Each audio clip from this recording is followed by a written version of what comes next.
নমস্কার বন্ধুরা, আবারও একটা নতুন রেসিপি নিয়ে আপনাদের সামনে আমি চলে এসেছি। বন্ধুরা, আপনারা মাছ দিয়ে তো অনেকেই অনেক রকম ভাবে রেসিপি করে খান। আজকে আপনাদের সামনে একদম নতুন ধরনের একটা রেসিপি আপনাদের সাথে শেয়ার করব। রেসিপিটার নাম তাওয়া ফিশ রেসিপি। বন্ধুরা, আমি ঋষিকা, আমার ঋষিকা রান্না চ্যানেলে সবাইকে স্বাগত জানিয়ে আবারও একটা নতুন রেসিপি নিয়ে আপনাদের সামনে চলে এসেছি।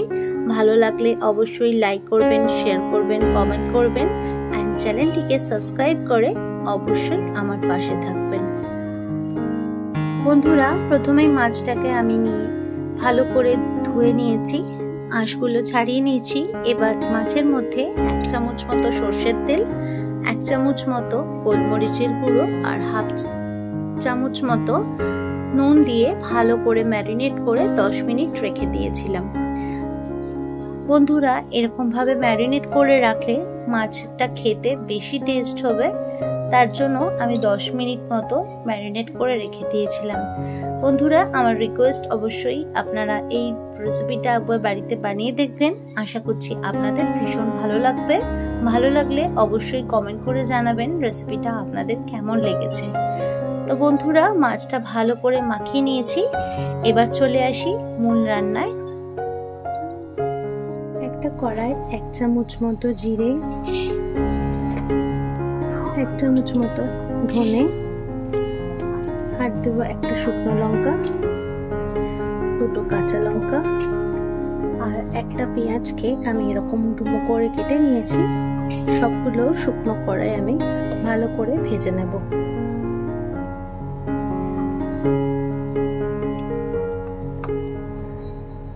সবগুলো ভালো করে শুকনো কড়াই ভেজে নেব। একটা তাওয়া বসিয়ে সামান্য একটু তেল এর মধ্যে দিয়ে মাছগুলো দিয়ে দেবো, যাতে মাছগুলো একটু শ্যালো ফ্রাই হয়। কম আঁচ করে মাছগুলো একটু দিয়ে দেবো।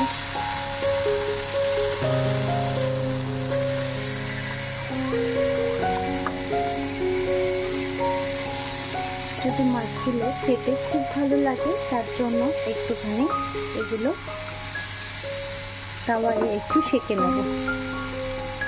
কম আঁচ করে সেঁকে নেব।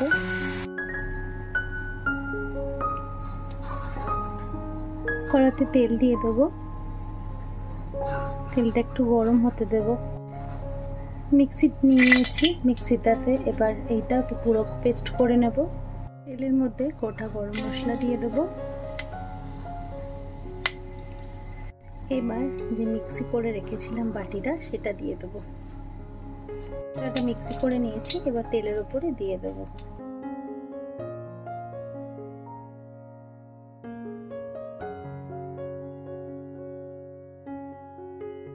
এবার ফ্যাটানো টক দই দিয়ে দেবো।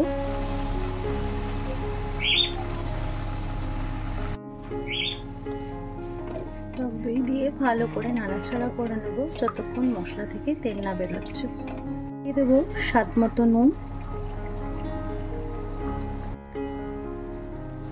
1/2 চামচ মতো হলুদ গুঁড়ো, 2 চামচ মতো কাশ্মীরি লঙ্কার গুঁড়ো। পুরো মশলাটা এবার ভালোভাবে মশলার সাথে কষিয়ে নিতে হবে যতক্ষণ মশলা থেকে তেল না বেরোচ্ছে। মশলা থেকে পুরোটাই তেল ছেড়ে গেছে। এবার মিক্সি ধোয়া জলটা দিয়ে দেব। জলটা একটু ফুটিয়ে নেব, তারপরে মাছগুলো দেব। জলটা পুরো ফুটে গেছে, এবার মাছগুলো দিয়ে দেব।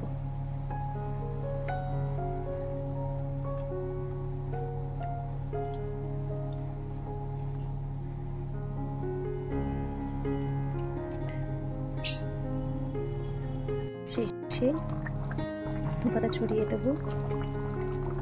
ঝোলটা একটু গামাখা গামাখা হলে তারপর নামিয়ে নেব।